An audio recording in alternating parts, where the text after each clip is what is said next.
It's time now for Countywide, a special presentation of Yavapai Broadcasting News. Join Paul David and Brad Miller as they talk with our community's leaders, newsmakers, and people in the know. You'll hear about the hot topics that affect all our lives here in Yavapai County.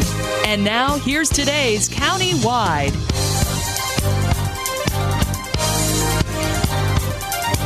Welcome to Countywide. I'm Paul David. Good to have you in studio today. We're going to be talking about the Yavapai Family Advocacy Center today. I'm going to say that really fast a few times and probably mess it up. Kathryn Chapman's in studio today. She's the executive director there. And you may remember Kathy McLaughlin was the executive director, but she's been gone for a little while. And now I guess she's overseeing ACFAN. Kind of the umbrella that looks over all the other advocacy centers. The Arizona coalition that oversees the advocacy centers. Well, welcome to the studio again. Oh, thank you for having me. Yeah, last time you were here, you were with Prescott Valley Police, and we were talking domestic violence. Yes. And we're not too far off track with that today, but this is definitely an important topic, so we want to talk about it today. First, let's refresh everybody's memory what the Yavapai Family Advocacy Center is. Okay. Well, we just went through a strategic planning last night, so we have a very brand new mission statement. So I just wanted to let people know that the purpose of why we are here is to reduce trauma to victims of abuse by providing a safe and supportive environment while facilitating a team approach to advocacy, investigation, and prosecution. And what that means is that we're there for victims who've gone through a traumatic event in their life, be it domestic violence, sexual assault, child abuse, molestation, exploitation. We are there to help law enforcement get information. They have to do the forensic interviews.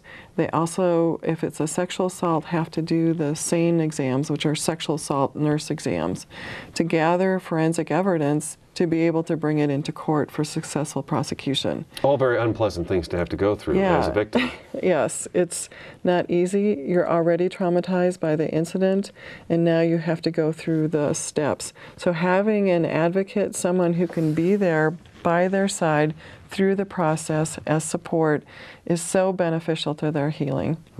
And this is all, it wasn't like this at one time. At one time, a victim would have to go to this location for this particular, let's say the police show up, obviously they're usually the first ones to show up, so they go on, they talk to a detective, and then the detective's like, well, now we have to find out if this is true or not, so then they'd go off and see a doctor at a hospital, and then after that I think there's a couple more steps they'd have to go through, but here you've got this person who is traumatized, obviously, and this whole problem's been their whole little secret. I'm picturing it as their little secret, okay? Especially for kids. But it's not a secret anymore, especially for the kids, yeah. Well, I would imagine adults too. Women would, I mean, I would have a hard time. Well, when you think about something that's very, very personal to you that's happened, that's an assault, sexual assault victims will have a hard time struggling with, what do I do? Who do I talk to? If I go forward, what will happen? Having to go through the court system now for a child, hopefully there's supportive parents that can help them. But the Yavapai Family Advocacy Center was meant to be a one-stop shop to help reduce the children and the victims to have to retell their story over and over and over again. If they tell their story to the responding officer, they tell their story to the detective. But now, and on it went, like you said, but now they just have to tell it once. And we videotape it and record it so that everybody can see the interview. And the forensic interviewers are trained as to what questions to ask, how to ask them, and then everybody can see the interview. The prosecutors, we don't have to re-traumatize these kids again. So they come in, they get it all taken care of at one, and that's something, as Brad and I doing the media side of it, you never hear the victim's name, and there's some fine lines that we try to follow to stay away from that, so that there isn't this spotlight on this victim. There shouldn't be a spotlight on the victim because they didn't do anything wrong. They are a victim. They are a victim. The spotlight should be on the perpetrator, the offender of this offense, and that's where we need to stop them. We need to stop them by thorough investigation so that we can prosecute them, so there's consequences for those behaviors. And then they're less likely to reoffend in the future. I hate to ask this question, but when I remember Kathy, when she was getting this set up, it was very busy. How busy are you right now? We see about 475, 500 victims a year. That's all of Yavapai County. That includes domestic violence victims, it includes child victims, but even one victim is way too busy. It's just too much. I'm so thankful that we have this center for victims to go to. We should be thankful we got people like you that can actually sit there and hear that and keep control of yourself. Yeah. I don't know that I'd be able to keep control of myself. Well, I'm the director. I'm no longer an advocate. I used to be an advocate. Oh my goodness. Thank goodness we have advocates who can do this work. It is hard to hear those stories day after day, and then you go home and you have your own family that you have to be with. And so they are angels, truly angels, that do this work. And that's another thing about the Family Advocacy Center, is that they can the victims get hooked up with an advocate who provides support, listening support. They can get them hooked up with resources in the community. They can go to court with them, court accompaniment, because court is a scary place. Sure. And you have to be in the same room as the person who offended you. You know, the perpetrator is just right in that courtroom. So having that advocate right there, and we also have mental health therapists that will work with the victims to help them process after. I mean, they go through the interview. Their traumatization doesn't just stop right after they're done with the Advocacy Center. These sometimes have lifelong consequences. So mental health therapy, any type of support that we can provide for them. Gosh, I imagine in some cases too, you know, now this isn't their home anymore. Right. They've come to you with the clothes on their back. Now what? Yeah. That to me would be one of the biggest scary things too, right there. Yeah. Is, what do I do next? Well, for domestic violence victims who have to leave in a hurry like that, we have Stepping Stones, wonderful shelter that they can stay at. There's other resources in the community that we can find for them. You know, there's just so many that it's too numerous to say. You guys guide them. Yes. I mean, you yes. take care of them. So many times you hear about, okay, we helped them out here, but we have no idea what happened down the road here. Right, right. But is that, do you guys just kind of get them started and then they Yeah, find their way? we were just talking about that last night, that for the advocates, I think it's really difficult because they start them through the process and they work with them, and then oftentimes they don't see the closure on it. They don't see them in their happy, healthy self further on down the road. So yeah, that's hard. But they're there for them in the moment. When you think about yourself in a crisis, think about if you've ever been in a car accident. You know, your world just kind of stops for a moment, and you have to think about, what do you do next? Yeah, and then you've got somebody here now that can maybe help you take care of that next step right away. We're kind of off track on what we're going to talk about today, but you brought up the advocates, and I didn't really kind of realize that you had. How many advocates do you have? We have 2. You have 2, okay. How do you go about becoming an advocate? Is this something you go to school for? Is this a volunteer thing?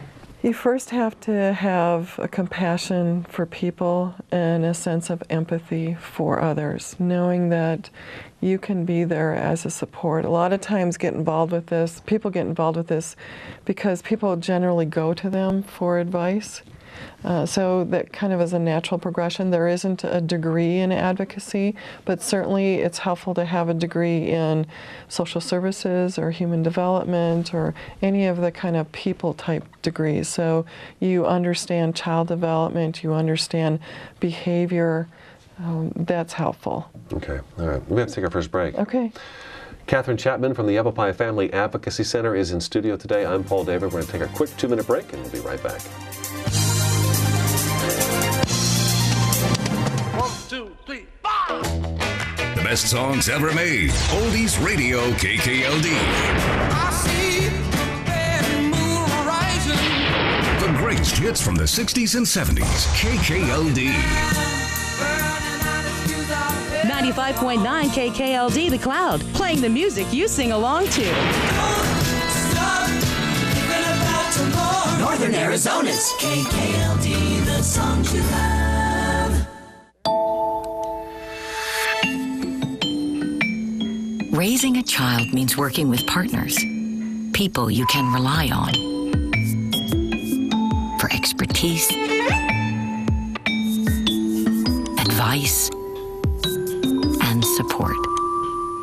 But when drugs or drinking enter the picture, who do you turn to? Well, there's help for that too. The partnership at drugfree.org. You're not alone. Fire can happen at any time. What would you try to save? My family photos. My grandfather's war memorabilia. My dogs. I'm firefighter Brandon Wacker with the Cotton Fire Department. A working smoke detector is your best defense in the event of a fire. Make sure you have a smoke detector in every room except your kitchen. Test them monthly and change the battery once a year. Take the time to save the things you can't replace. Sunny 100, your at-work radio station. You're every word, you're everything. With Malone in the morning, John Tesh in the evening, and the best variety of music all day long. Waiting on the world to change. Online at myradioplace.com. And big girls don't cry. Sunny 100, 100.1 FM.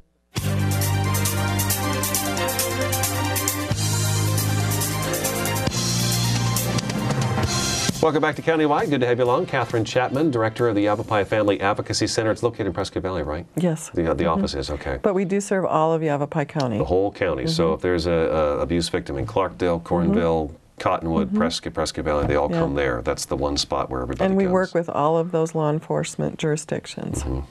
Yeah, how long has it been around now in Prescott Valley? In 2000 is when they established it. Wow, so 11 years. Okay, all right.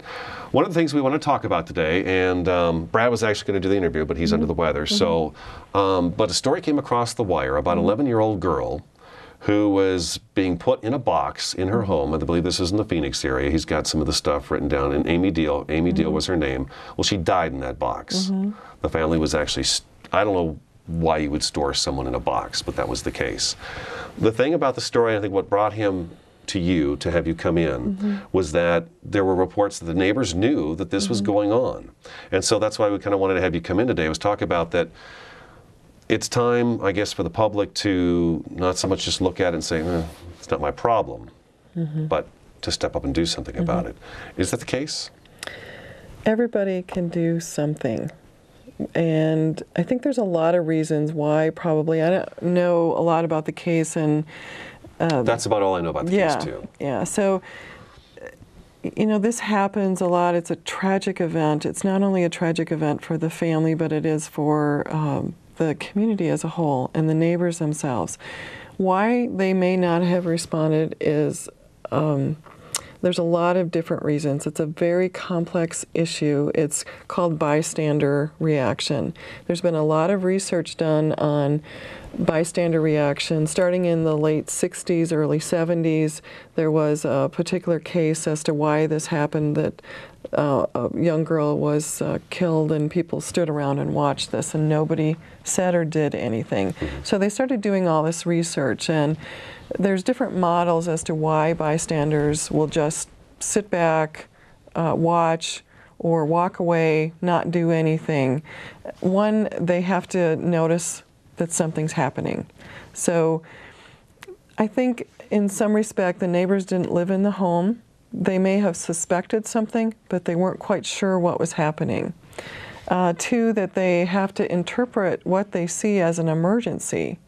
And then that's based on a lot of different factors. It depends on their own personal and social factors, whether they see what they're looking at as an emergency. A lot of times these aren't black and white. It isn't just say, you know, there's not a sign that flashes and says, this is an emergency, you must respond. Right, yeah, they don't come with that. Right.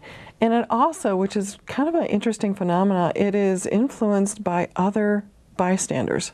So if you're in a group and you see something happening, or if you're by yourself and you see something happening to somebody, you're like, okay, there's nobody else here, I have to react, I have to help this person, I have to save them. If you're in a group, there's a tendency to go, well, okay, that person's not reacting and that person isn't, so maybe this really isn't an emergency and maybe I shouldn't do anything. Makes me think of a riot. Yes. Almost, yes. That's how riots start. It's like a group type of mentality, and if nobody's doing anything, then it kind of gives you validation for not doing anything because well, they didn't do anything, so I didn't do anything. It's kind of just a weird group type of phenomena, but that was some of the things that they came up with. And also, people generally in people's personal business, they just don't want to get involved. It's called like a family bubble. This is their family matter. This is how they discipline their kids. Who am I to tell them that they should do it any differently? That it's just kind of a public policy that we just don't get involved with private family matters. Now, I would argue that we need to start doing that. We should have done this a long time ago. That we need to get into other people's business when we see children like Amy Deal pass away for no real good reason. So what should I do? Well, let's go there now. Okay. I think a lot of people know that all this stuff that we've talked about right now is that, yeah, I don't want to get involved, or gosh, if they find out I'm the one who said something, then I'm going to wind up with a broken windshield or worse, that sort of thing. But if we want it to stop, everyone's got to speak up. You just got to keep your eyes open, hold your head up when you're walking, and pay attention to what's going on around you. So what should we be doing? Get involved. Ask questions. Find out in your community who's doing work to help save children. The Yavapai Family Advocacy Center is a project of Prevent Child Abuse Arizona. They're a nonprofit for the whole state of Arizona. So they have a wealth of information on their website. If you are not informed or don't know, part of why people don't report is that they just don't really know how to. They don't really know the signs and symptoms of abuse. They're just not really sure. So get educated. Find out what it means when we say that a child is being abused. If a child is deteriorating in their school performance, if they're coming to school or you see them, their hygiene isn't really great, their clothes aren't washed. Teachers probably do come into play a lot on this, don't they? Teachers are mandated reporters. Teachers, doctors, nurses, mental health professionals, anybody who works with children are mandated child abuse reporters. Neighbors, family members, they're not mandated legally to report, but I would think morally that they would want to report to save this child. This child, if they don't report, this child will face lifelong consequences on how they deal with relationships in the future, on how they feel about themselves. It's just really important to make that first step in calling. Either call law enforcement or call CPS. Child Protective Services is a great way to just call. If you suspect something, they will walk you through it with questions. It doesn't mean that Child Protective Services will come in and take the kids away. They will find support for the family in whatever that they need. At least somebody's alerted. And the last thing we want to do is see this child who's been abused to not receive any help, and then all of a sudden this child is not a child anymore. This child's an adult. And I think that's what we wind up seeing, is that we see this repeat factor where this disgusting change just keeps on moving on. We want it to stop. What are some of the signs I should be looking for? Well, like I said, the deteriorating school performance, I mean, things will happen emotionally, cognitively, and behaviorally in all kinds or all ages of children. So needing to know kind of developmentally where the child is, and just because there's signs and symptoms of, what I might say here, does not give you proof that there's child abuse. It just might mean that there's a red flag. There's a feeling inside of you that, something just isn't quite right here. And is that good enough? Is that good enough right there? It is good enough. To pick up the phone and call 911 and say, you know what, I just feel like something is not right next door. Exactly. And if it doesn't turn out to be something, then there's no harm, no foul. But if it does turn out to be something, you may have saved that child's life. And how good that should make you feel, despite what repercussion may come at you, if any at all. So just some of the other signs and symptoms, just some change in eating habits, weight gain or weight loss, some withdrawal or aggressive behavior, something's happening. Kids don't have control of their lives a lot of the times. Parents control it, teachers control it, school controls it. So getting back some of that control can be withdrawal or aggression. We have to take a second break. Okay. We have to take a quick break. Okay. Kathryn Chapman with the Yavapai Family Advocacy Center is in studio today. I'm Paul David. This is Countywide. We'll be back in just a couple minutes.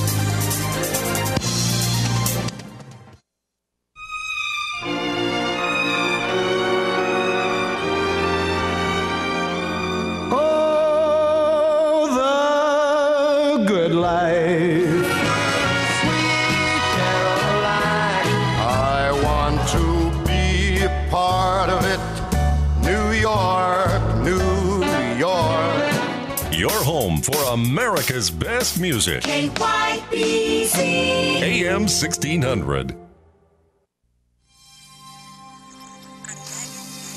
You may not know where to turn when you're struggling with a drug or alcohol problem. It can be completely overwhelming.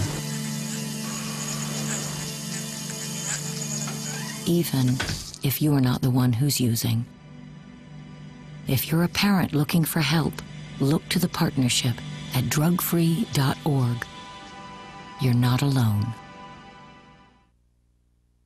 Having a fire escape plan is very important to keep your family safe and together in the event of a fire. When you awake to the sound of a smoke detector and smoke in your room, don't stand straight up. Carefully roll off your bed and stay low under the smoke. If your door is shut, feel the door with the back of your hand. Slowly open the door if no heat is felt. Always stay low until you get to the outside of your home. Always have 2 ways out of your house and a specified meeting place somewhere outside your home. Home escape plans should be drawn up and rehearsed on a regular basis. This could be the difference between life and death if caught in a fire. Sunny 100, your at-work radio station. You're every word, you're everything. With Malone in the morning, John Tesh in the evening, and the best variety of music all day long. Waiting on the world to check. Online at myradioplace.com. And big girls don't cry. Sunny 100, 100.1 FM.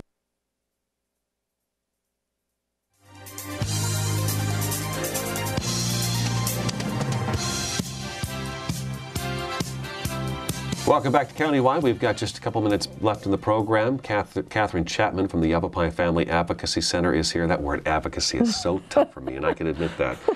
We've got a couple minutes left. So we've talked about some of the signs of abuse. As we were just talking off camera, I think, you know, if you see your neighbor's kids are deteriorating, you can pretty much see something's going on.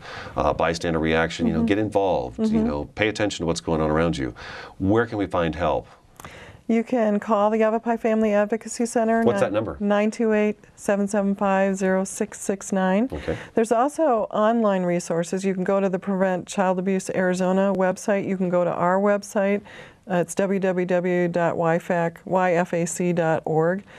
There's also the National Children's Advocacy Center. They're doing a new public service announcement. It features Drew Brees, and it talks about what you can do and how to get involved. You can ask questions, find out what's going on in your community, share your volunteer time, share your resources to help those who are working on it in the front lines. Resources are really tight right now. I know a lot of government agencies have been cut back. It's just whatever that you can do. Just go and ask those questions. Become educated. I mean, just making that first phone call could save a kid. Yeah. You know, just one little phone call, and then you're pretty much done. Yes. You're done. You've given some help. I don't know if I could say you're done, but you have taken the first step. You know, your job then is to watch and listen still. You don't want any harm to come to this child. Calling the police when things get way out of hand. You know, that's always important. It's always cliche to say that it takes a village to raise a child, but it's true. It really does. It takes all of us to care for these children in our community.